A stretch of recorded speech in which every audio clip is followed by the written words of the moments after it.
السلام عليكم ورحمة الله وبركاته.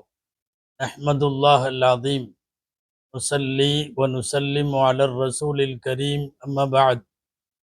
وقد قال الله سبحانه عز وجل في كلامه القديم والفرقان الحميد: أعوذ بالله من الشيطان الرجيم. بسم الله الرحمن الرحيم. قال إن تسخروا منا فإنا نسخر منكم كما تسخرون. صدق الله العظيم. அளவற்ற அருளாளனும் நிகரற்ற அன்புடையோனுமாகிய எல்லாம் வல்ல அல்லாஹுவின் பெயரால் துவங்குகிறேன்.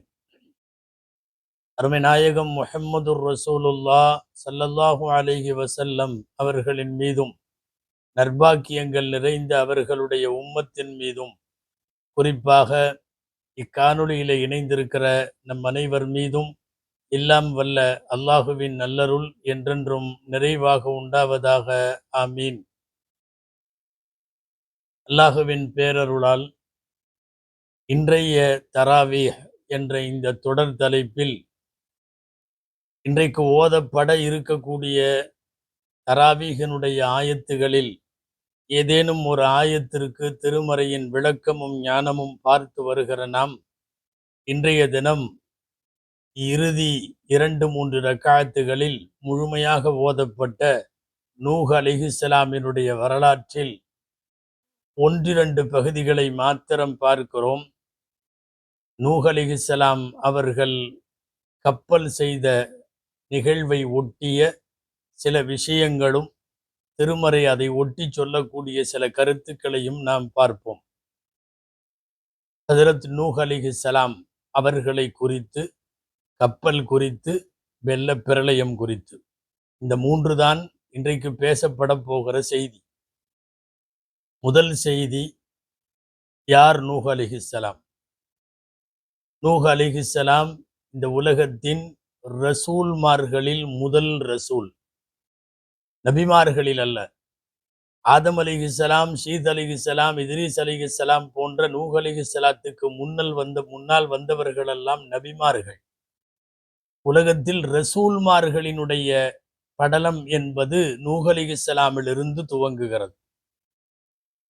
நூஹ் அலைஹிஸ்ஸலாம் தான் முதல் ரசூல். ஆதம் அலைஹிஸ்ஸலாமுக்கும் நூஹ் அலைஹிஸ்ஸலாமுக்கும் இடையிலே 10 தலைமுறை, 10 நூற்றாண்டு, 10 குரூன்கள் என்று சொல்லுவோம். கர்ன் என்பது 100 ஆண்டுகளை குறிக்கும் என்கிறார்கள் இப்னு அப்பாஸ் ரலியல்லாஹு அன்ஹு. இதன்படி ஆதமுக்கும் நூஹுக்கும் இடையிலே 1000 ஆண்டுகள் என்பது இப்னு அப்பாஸ் ரலியல்லாஹு அன்ஹுடைய கருத்து. இதுவெல்லாம் ஒரு கர்ன் என்பது 100 வருஷம் என்று வைத்தால், ஆனால் அவ்வாறு உறுதியாக வைக்க முடியாத அளவுக்கு ஒரு கர்ன் என்பது என்ன என்பதில் மாற்று கருத்துகளும் இருக்கிறது. அன்பானவர்களே, நூஹ் அலைஹிஸ்ஸலாமினுடைய பெயரில் ஒரு தனி சூரா குர்ஆனிலே இருக்கிறது. 29வது ஜுசுவில் சூரா நூஹ் அத்தியாயம் என்றே பெயர். ஆச்சரியம் என்னவென்றால், அந்த சூறாவில் அந்த நபியை தவிர வேறு யார் பெயரும் இடம்பெறவில்லை. பெரும்பாலும் நபிமார்களின் பெயரிலே சூறாக்கள் இருக்கும். இப்ராஹிம் என்று சூரா இருக்கும், ஆனால் வேறு நபிமார்களின் பெயர்களும் வரும். முஹம்மத் என்ற பெயரிலே சூரா இருக்கும், மற்ற செய்திகளும் இடம்பெறும். ஆனால் நூஹ் அலைஹிஸ்ஸலாமினுடைய சூறாவில் அவர்களுடைய பிரச்சாரம் துவங்கி பிரச்சாரம் முடிவு வரைக்குமான அவர்கள் மட்டுமே வருகிறார்கள். அப்படி ஒரு அத்தியாயம் குர்ஆனிலே உண்டு. ஹஜ்ரத் நூஹ் அலைஹிஸ்ஸலாம் அவர்களுக்கு 5 ஆண் மக்கள். ஒருவர் சின்ன வயசிலேயே இறந்து விட்டார். மீதி 4 பேர். இறந்து போனவருக்கு ஆபிர் என்று பெயர். இது அல்லாம 4 பேர், கன்ஆன் 1, சாம் 1, ஹாம் 1, யாஃபித் 1. இதில் கன்ஆன் தான் தந்தை பேச்சை கேட்காமல் இறை உத்தரவுகளை மீறி தப்பிப்போம் என்று நினைத்து வெள்ளத்திலே மூழ்கி போனவர். ஃபகான மினல் முக்ரகீன் என்று அல்லாஹு சொல்லுவது, அவன் மூழ்கடிக்கப்பட்டான் என்று சொல்லுவது இந்த கன்ஆனைத்தான். இது அல்லாமல் மற்ற ஆண் மக்கள் கப்பலில் வெள்ளப்பிரளயத்தின் போது நூஹ் அலைஹிஸ்ஸலாமோடு தப்பித்து கொண்டார்கள். அதிகாரப்பூர்வமான அறிவிப்பின்படி நூஹ் அலைஹிஸ்ஸலாமுக்கு 2 மனைவிகள். ஒருவர் நூஹ் அலைஹிஸ்ஸலாமின் கொள்கையை ஏற்ற முஃமினான மனைவி, இன்னொருவர் காஃபிரான மனைவி. அல்லாஹ் இந்த மனைவியை குறித்து உலக முஸ்லிம்களுக்கு பாடம் நடத்தி இந்த மனைவியின் மோசடியை குறித்தெல்லாம் குர்ஆனிலே காஃபிரான மோசடியை குறித்து பேசியிருக்கிறான். முஃமினான மனைவி வெள்ளப்பிரளயத்தின் போது கப்பலிலே ஏறிக்கொண்டவர்கள், காப்பாற்றப்பட்டவர்கள்.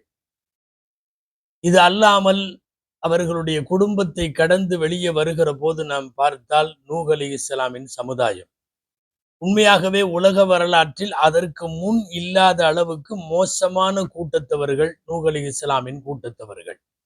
ஒரு நபியை ஏற்கவில்லை என்பதை விட ஒரு நபியை பரிகாசம் செய்து கிண்டல் அடித்து அவரின் பிரச்சார பயணத்திற்கு தடையாக இருந்த காரணத்தால் அல்லாஹ் குர்ஆனின் ஒரு இடத்தில் கூட இவர்களை பற்றி சொல்லுவான். வகௌம நூஹிம் மின் கப்லு இன்னஹும் கானூஹும் அظلم وأطغى.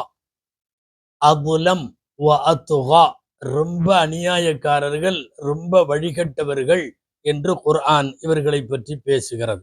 இதுவெல்லாம் நூஹ் அலைஹிஸ்ஸலாம் சார்ந்த செய்திகள். பாருங்கள், கப்பலை பற்றி பார்ப்போம்.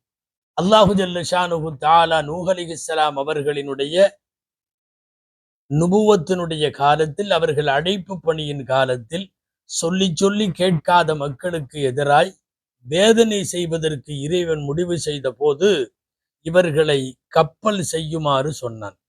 இவர்களும் கப்பலை வடிவமைத்தார்கள்.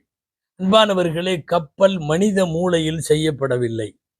கப்பலுக்கான ஒவ்வொரு பலகையும், ஒவ்வொரு அசைவும், அடுக்கும், அதனுடைய ஒவ்வொரு மூளை முடுக்கும் வகியினால் செய்யப்படுகிறது. இன்றைக்கெல்லாம் இந்த கப்பல் சார்ந்த படிப்புகள் மரைன் இன்ஜினியரிங் என்று சொல்லி ஒரு மிகப்பெரிய அளவில் படிப்பாக இருக்கிறது.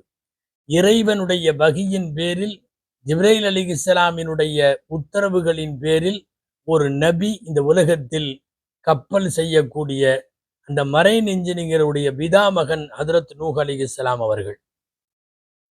விரிவாக நாம் கப்பலுக்குள்ளேயும் அது செய்த விதம் பற்றியும் போக வேண்டாம். அல்லாஹ் தன்னுடைய மேற்பார்வையில் தன் உத்தரவுப்படி கப்பல் செய்ய சொன்னான். அவர்கள் செய்ய துவங்கினார்கள். எட்டி எட்டி பார்த்தவர்கள், விசாரித்தவர்கள், அந்த ஊர் மக்கள் வழக்கம் போல் பரிகாசம் செய்தார்கள், உச்சகட்டமாக கிண்டல் அடித்தார்கள். சமயங்களில் இவர்கள் செய்து வைத்திருக்கிற கப்பலில் அசிங்கம் கூட செய்துவிட்டு போனார்கள். அல்லாஹுவின் வார்த்தைகளில் சொன்னால் சஹிரு மின்ஹும், அவர்கள் கிண்டல் செய்தார்கள் கப்பலை. நூஹ் அலைஹிஸ்ஸலாம் பதில் சொன்னார்கள், இன் தஸ்ஹரு மின்னா ஃபஇன்னா நஸ்ஹரு மின்கும் கமா தஸ்ஹரூன். நீங்கள் எங்களை கிண்டல் அடித்தால் விரைவாகவே நாங்கள் உங்களை, நீங்கள் எங்களை கிண்டல் அடித்தது போல நாங்களும் பரிகாசம் செய்வோம் என்று சொன்னார்கள். அவர்கள் பரிகாசத்திற்கு முக்கிய காரணம் ஒன்று என்னன்னா, பக்கத்தில் தண்ணீர், கடல் எதுவும் இல்லை. ஆனால் கப்பல் செய்து கொண்டிருக்கிறார். கப்பல் எங்கு ஓடும்? கடலிலே ஓடும், தண்ணீரிலே ஓடும். ஒரு வறண்ட நிலத்திலே வைத்துக் கொண்டு கப்பல் செய்யும் நூகை பார்த்து பரிகாசம் செய்தார்கள், ஆச்சரியப்பட்டார்கள். வெள்ளம் வரும் என்று இவர் சொன்னார். வராத வெள்ளத்திற்கு இவர் தரையிலே அமர்ந்து கப்பல் செய்கிறார் என்று பேசினார்கள். ஏன்னா தண்ணி இல்லை. தண்ணி இல்லாம அது ஓடாது இல்லையா? அரபியில அழகான பழமொழி கூட உண்டு. இன்ன சஃபீனத லா தஜ்ரி அலல் யபிஸ். அதாவது செய்ய வேண்டிய முயற்சியெல்லாம் செய்யாம சும்மா உட்காந்துட்டு இருக்கிறவங்களுக்கு இந்த வார்த்தையை சொல்லுவாங்க. கப்பல் ஒன்றும் தரையில ஓடாது. இன்ன சஃபீனத லா தஜ்ரி அலல் யபிஸ்ன்னு சொல்லுவாங்க. அதனால தண்ணீரே இல்லாமல் கப்பல் செய்கிற இவர்களை பார்த்து அவர்கள் பரிகாசம் செய்தது அவர்களை பொறுத்தவரை அது நியாயமாக இருந்தது. பாருங்கள், கப்பலை குறித்து பார்ப்போம். திருக்குர்ஆனில் வேறு வேறு பெயர்களில் இந்த கப்பலை அல்லாஹ் சொல்லுகிறான். வரலாறு ஒண்ணுதான், 4 விதமான வார்த்தைகள் பயன்படுத்தப்படுவதை பார்க்கிறோம். இன்றைக்கு ஓதப்பட்ட வசனங்களிலும் கூட அந்த வார்த்தைகள் எல்லாம் தெரிந்தது. அல்லாஹு ஜல்ல ஷானுஹு தஆலா சஃபீனத் என்று சொல்லுகிறான். சஃபீனத்து நூஹ், நூஹ் அலைஹிஸ்ஸலாத்தினுடைய கப்பல் ரொம்ப பிரபலமானது இந்த வார்த்தை. வேறு பல இடங்களில் ஃபுல்க் என்று சொல்லுகிறான். அதற்கும் கப்பல் என்று அர்த்தம். நாம் பிரபலமாக ஓதுகிற யாசின் சூராவில் ஃபில் ஃபுல்கில் மஷ்ஹூன் வஆயத்துல் லஹும் அன்னா ஹமல்னா துர்ரியதஹும் ஃபில் ஃபுல்கில் மஷ்ஹூன், அவர்களையும் அவர்கள் சந்ததிகளையும் நாம் நிரப்பமான, நிறைந்திருக்கக்கூடிய கப்பலிலே நாம் சுமந்தோம் என்று குர்ஆனிலே யாசின் சூராவிலே வருகிறது. ஜாரியா என்று கூட அல்லாஹ் சொல்லுகிறான் சூரா அல் ஹாக்காவில், இன்னா லம்மா தகல் மாஉ, வெள்ளம் பெருக்கெடுத்த போது, ஹமல்நாக்கும் ஃபில் ஜாரியா, உங்களை நாம் கப்பலில் சுமந்தோம் என்று குர்ஆனில் சூரா அல் ஹாக்காவிலே அல்லாஹ் சொல்லுகிறான். வேற இடங்கள்ல ஃபுல்கில் மஷ்ஹூன் என்று இல்லாமல் வெறும் ஃபுல்க் என்று இன்றைக்கு ஓதப்பட்டதிலும் வந்தது. வஅவ்ஹைனா இலைஹி அனிஸ்னஇல் ஃபுல்க், கப்பலை செய்யுங்கள் என்று நாம் அவருக்கு வஹி அறிவித்தோம். இதையெல்லாம் தாண்டி இந்த கப்பலை குறிப்பிடுகிற குர்ஆனில் சூரா அல் கமருடைய அத்தியாயத்தில் இப்படி ஒரு வாக்கியம் வருகிறது, வஹமல்நாஹு அலா ذات அல்வாஹின் வதுசுர். துசுர் என்றால் ஆணிகள். அப்போ பலகைகளாலும் ஆணிகளாலும் செய்யப்பட்ட கப்பலில் நாம் உங்களை ஏற்றினோம், உங்களை சுமந்தோம் என்று வருகிறது. ஆக சஃபீனத்தோ அல் ஃபுல்குல் மஷ்ஹூனோ அல்லது ஜாரியத்தோ அல்லது அல்வாஹிம் வ துசுர் என்றோ பல்வேறு பெயர்களில் திருக்குர்ஆனில் அழைக்கப்படுகிறது இந்த கப்பல். அதிசயமான இந்த கப்பலினுடைய முதல் வடிவமைப்பு அல்லாஹ்வுடையது. ஐடியாலஜி என்பது அல்லாஹ்வுடையது. செயல்படுத்தி இன்ஜினியரிங்ல ஃபீல்டுல நின்று அதை செஞ்சது நூஹ் அலைஹிஸ்ஸலாம். கப்பலிலே 3 தளம், 3 தபகா, 3 ஃப்ளோர், 3 ஃப்ளோர். கீழ் ஃப்ளோர் வன விலங்குகளுக்கும் காட்டு விலங்குகளுக்கும் உள்ளது. லில் வஹூஷி வஸ்ஸிபா, கீழ்த்தளம். நடுத்தளம் கால்நடைகளுக்கும் இன்ன பிற பிராணிகளுக்கும் உள்ளது நடுத்தளம். அதுக்கடுத்தது மேல் ஃப்ளோர், அது மனிதர்களுக்கும் பறவைகளுக்கும் ஆனது. உலகத்தில் இருக்கிற அன்றைக்கு இருந்த அவர்களோடு உடன்பட்ட கொள்கையில் ஏற்றுக்கொண்டவர்களெல்லாம் மனிதர்கள் பறவைகள் எல்லாம் அங்கே ஏற்றப்பட்டது. 2வது அடுக்கில் கால்நடைகள் எல்லாம் இருந்தது. 3வது அடுக்கில் வனவிலங்குகள் எல்லாம் இருந்தது. இன்றைக்கு ஓதப்பட்ட வசனத்திலும் வேறு இடங்களிலும் வருகிறது. அல்லாஹ் சொன்னான், இஹ்மில் ஃபீஹா மின் குல்லின் ஸௌஜைன் இத்னைன், ஒவ்வொன்றிலேயும் ஜோடி ஜோடியாக ஏற்றுங்கள் என்றான். காரணம், அடுத்த உலகத்தினுடைய இனப்பெருக்கம் என்பது, அடுத்த உலகத்தினுடைய உருவாக்கம் என்பது இந்த கப்பலில் உள்ளவர்களை வைத்து மட்டும்தான். அப்படி பார்த்தால் ஒவ்வொரு பிராணியும் ஆணும் பெண்ணும் ஆணும் பெண்ணுமாக உலகத்தில் ஜோடிகளாகவே அந்த கப்பலிலே ஏற்றப்பட்டது. இத்தோடு சேர்த்து தங்களுடைய குடும்பத்தாரை எல்லாம் ஏற்றிக்கொண்டார்கள். அதோடு சேர்த்து அவர்களோடு ஈமான் கொண்டவர்களையும் ஏற்றிக்கொண்டார்கள். இந்த ஈமான் கொண்டவர்கள் விஷயத்தில் பல்வேறு தப்சீர்களிலும் சொல்லப்படுகிற கருத்துக்கள் 8, 12, 40, 80, 800 இப்படி 5 கருத்துக்கள் பிரபலமாக உண்டு. எத்தனை பேர் என்பதை அல்லாஹ்வே அறிவான். பல பேர் இப்படி அதில் ஏறி இருக்கிறார்கள். அந்த கப்பல் தயாராகிவிட்டது. வெள்ளம் மட்டும் வர வேண்டும். ஒரு அடுப்பிலிருந்து ஊற்றாய் தண்ணீர் கிளம்பும், அதுதான் அடையாளம். கிளம்பிய நீர் நிற்காமல் அது வெள்ளமாய் மாறும் என்று ஏற்கனவே சொல்லப்பட்டிருந்தது. அதையும் ஊர் மக்கள் கிண்டல் அடித்தார்கள். அடுப்பிலிருந்து, நெருப்பு இருக்கிற இடத்திலிருந்து தண்ணீர் கிளம்பி வருமா என்று கேட்டார்கள். அல்லாஹுவின் ஏற்பாடு. சுருக்கமாய் வரலாறு முடிப்போம். வெள்ளம் வந்தது.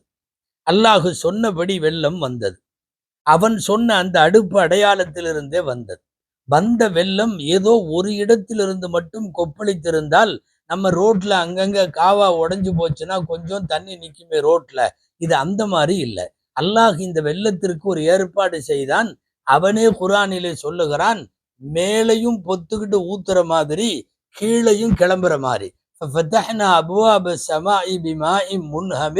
வானத்தின் வாசல்களை எல்லாம் நீர் கொட்டுமாறு திறந்து விட்டோம்.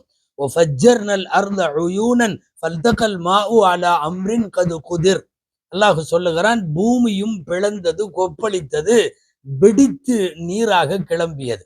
வானமும் பூமியும் இரண்டுமே நீரால் வெடித்து கிளம்பினால் என்ன நடக்கும்? மிகப்பெரிய வெள்ளப்பிரளயமாக மாறியது. பொதுவாக அல்லாஹுடைய ஏற்பாடு, அவன் வேதனைகளிலிருந்து ஒரு ஆள் தப்ப முடியாது.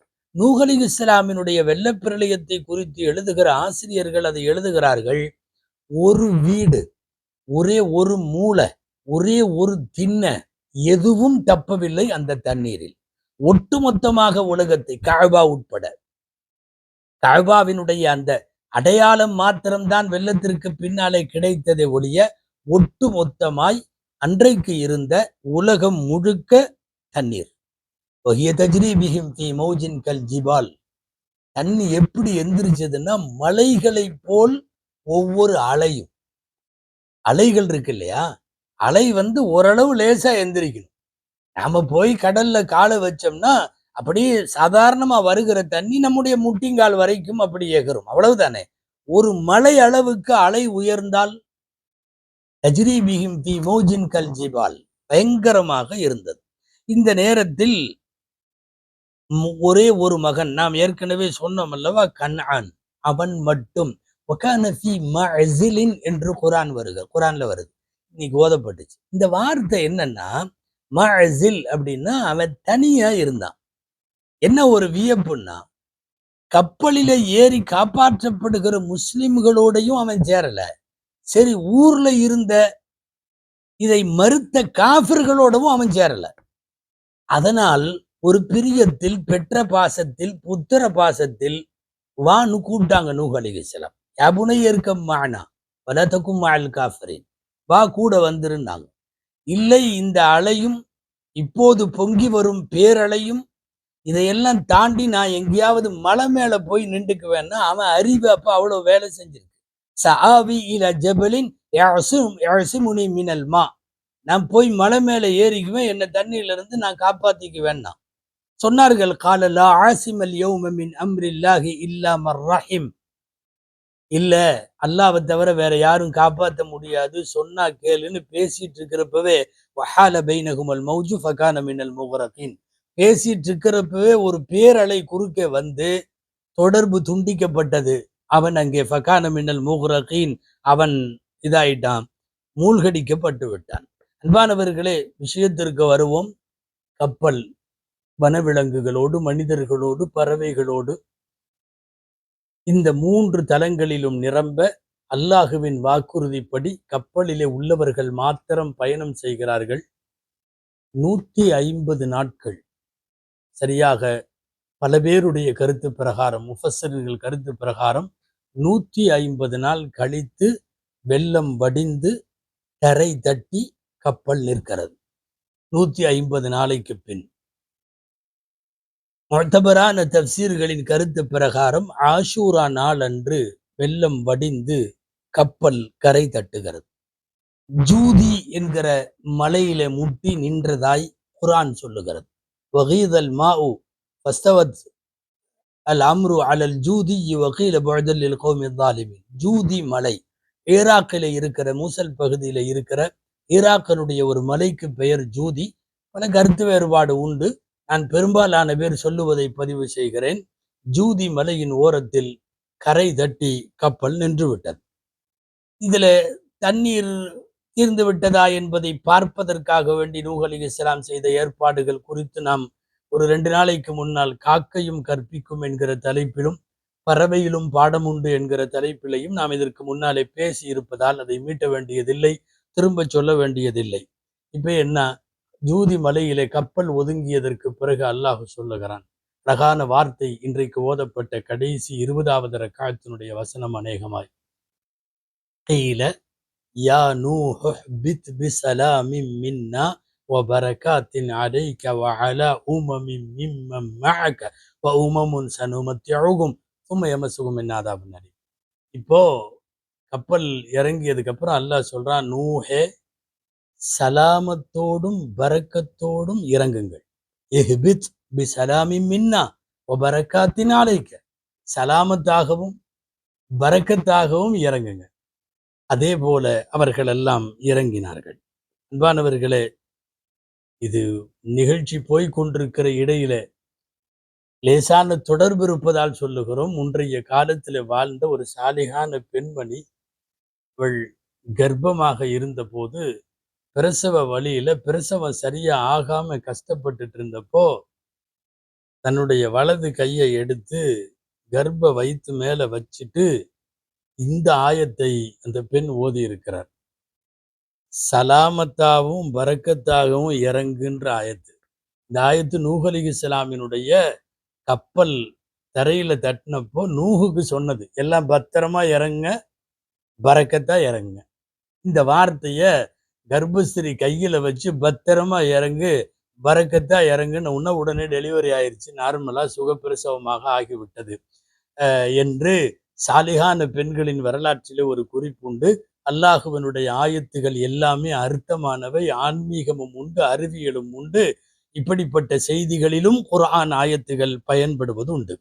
அன்பானவர்களே, இப்ப சந்தேகம் என்னன்னா, கப்பல்ல இருந்த எல்லாருமே இவங்க கால்நடைகள், வனவிலங்குகள், ஆடு, மாடு, சிங்கம், புலி, அப்புறம் மேல மனுஷன், பறவை அப்படின்னா நிறைய ஊர்வன அது இதெல்லாம் இருக்குதே. புழு, பூச்சி எல்லாம் இருக்கே. கப்பல்ல உள்ளது மட்டும் தானே அடுத்த துன்யா. எப்படிங்கிற மாதிரி ஒரு கேள்வி வருகிற போது விடைகளை நாம் கிதாபுகளிலே தேடினால் அல்லாமா ஹசன் பஸ்ரி ரஹ்மகுல்லா அழகாக ஒரு செய்தி எழுதுகிறார்கள்.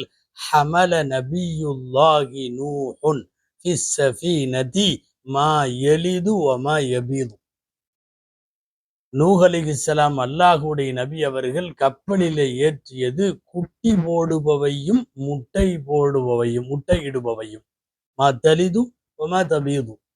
எது குழந்தை பிறக்குமோ, விலாதத்தாகுமோ, பிரசவமாகுமோ, குட்டி போடுமோ அதையும், எது முட்டையிடுமோ அதையும். இது மட்டும்தான் கப்பல்ல இருந்துச்சு. மற்றபடி எப்படி பூமியில புழு, பூச்சி எல்லாம் இருக்கும், அந்த மாதிரி இதெல்லாம் கப்பல்ல இருந்ததுன்னு இல்ல, அர்த்தம் அல்ல என்று இந்த கப்பல் குறித்த ஒரு இடத்தின் சஃபீனத்து நூஹனுடைய விளக்கத்தில் ஹதரத் ஹசன் பஸ்ரி ரதியல்லாஹு தஆலா அன்ஹு அவர்கள் விளக்கி இருக்கிறார்கள். அன்பானவர்களே, இது வரலாறு. 3 செய்திகள் ரொம்ப முக்கியமானவை. அதோடு முடித்து விடலாம். 1, அறிவை எடுத்துக்கொள்வதா, அல்லாஹு சொல்லுவதை எடுத்துக்கொள்வதா? சுருக்கமா அரபியில சொன்னா அகலா, நகலா. நகல் என்றால் ஷரியத்து சொல்லுவது, அகல் என்றால் நம் அறிவு சிந்திப்பது. நூஹ் அலைஹிஸ்ஸலாத்தினுடைய வெள்ளத்திலே மூழ்கடிக்கப்பட்ட மகன் கன்ஆன் அறிவை எடுத்தான், நகல் என்கிற ஷரீஅத்தை தள்ளி வைத்தான். அந்த அறிவை எடுத்துக்கொண்டதன் விளைவுதான், என்ன வெள்ளம் வரும், உயரமான இடத்துல போயிட்டா நம்ம ஈஸியா தப்பிச்சிட போறோம், இது என்ன பெரிய வெள்ளம், சாவி இலா ஜபலின் யாசிமுனி மினல்மா, மேல மலை உச்சியில போய் நின்றுக்குவேன், உங்க வெள்ளம் ஒன்றும் செய்ய முடியாது. பொதுவா அறிவும் ஷரீஅத்தும் முரண்படுகிற போது ஷரீஅத்து மாத்திரம்தான் கையில் எடுக்க வேண்டும், அறிவை தள்ளி வைக்கணும். அறிவிற்கு பிரதானமான பகுதியை கொடுத்தவன் மூழ்கி போனான் என்பது நமக்கான ஒரு பாடம். 2வது பாடம், உலகத்தின் எல்லா உறவுகளை விட பெரிய உறவு ஈமானிய உறவு, ஈமானிய சொந்தம். சொந்த மகன் மூழ்கடிக்க போகிற நேரத்தில் இன்னஹு மின் அஹ்லி, அவன் என் குடும்பத்தை சார்ந்தவன், எனது மகன் என்கிறார்கள் நூஹ் அலைஹிஸ்ஸலாம். அல்லாஹு சொல்லுகிறான், இன்னஹு லைஸ மின் அஹ்லிக், அவன் உன் குடும்பத்துக்காரன் அல்ல. இன்னஹு அமலுன் கைரு சாலிஹ், ரிவாயத்தின் கைர சாலிஹ், அவன் நல்லவன் அல்ல. இப்ப என்னன்னா, கப்பலுக்குள்ளே கொள்கை உடன்பட்ட ஈமானிய சொந்தமெல்லாம் கப்பலுக்குள் இருக்கிறது. பெற்ற மகன்தான், ஆனால் ஈமான் கொள்ளவில்லை என்கிற போது அவன் தள்ளி வைக்கப்படுகிறான், அவன் தண்ணீரிலே மூழ்கடிக்கப்படுகிறான். ஒண்ணு தெரியுது, நபிமார்களின் பிள்ளைகளாக இருந்தாலும் உலகத்திலேயே ஆக உயர்வான உறவு என்பது ஈமானிய உறவும், ஈமானிய சொந்தமும், இஸ்லாமிய பந்தமும் தான் என்பது நமக்கு புரிய வர்ற 2வது செய்தி. 3வது செய்தி, அல்லாஹுவின் மீது முழுமையாய் நம்பிக்கை வைத்த எந்த காலத்திலும் எந்த நபிமார்களின் கூட்டமும் சிக்கிக் கொண்டதாகவோ தவித்து போனதாகவோ வரலாறு இல்லை. எப்படியும் அல்லாஹு காப்பாற்றி விடுவான். முஃமின்களுக்கான, முஸ்லிம்களுக்கான தேவை என்ன தெரியுமா? தண்ணி வரும்னா வரும், கடல் பிளக்கும்னா பிளக்கும், பாறைக்குள்ளிருந்து ஒட்டகம் வரும்னா வரும், இந்த நம்பிக்கை மட்டும் வேண்டும். அடுப்பை பிளந்து கொண்டு ஊற்றெடுக்கிற தண்ணீர் உலகத்தையே மூழ்கடிக்கும் என்கிற சொல்லுகிற போது அந்த செய்தியை முழுமையாய் நம்பிய முஸ்லிம்கள், அந்த இறை நம்பிக்கை உடைய முத்தவக்கிலீன்கள் தான் கப்பலிலே பாதுகாக்கப்பட்டார்கள். அல்லாஹுவின் மீது நம்பிக்கை வேண்டும். துஆ செய்வோம். அல்லாஹு ஜல்ல ஷானுஹு தஆலா நபிமார்கள் நல்லோர்களின் வரலாறுகளிலே இருந்து நாம் பாடங்களும் படிப்பினைகளும் பெற்று ஷரியத்தை சார்ந்தும் இறைவனை முழுமையாக நம்பியும் ஈமானிய சொந்தங்களோடு இணைந்து வாழுவோம். அல்லாஹ் தௌஃபீக் செய்வானாக. ஆமீன். வஆகிரு தஅவானா அனில் ஹம்துலில்லாஹி ரப்பில் ஆலமீன். அஸ்ஸலாமு அலைக்கும் வரஹ்மத்துல்லாஹி வபரகாத்துஹு.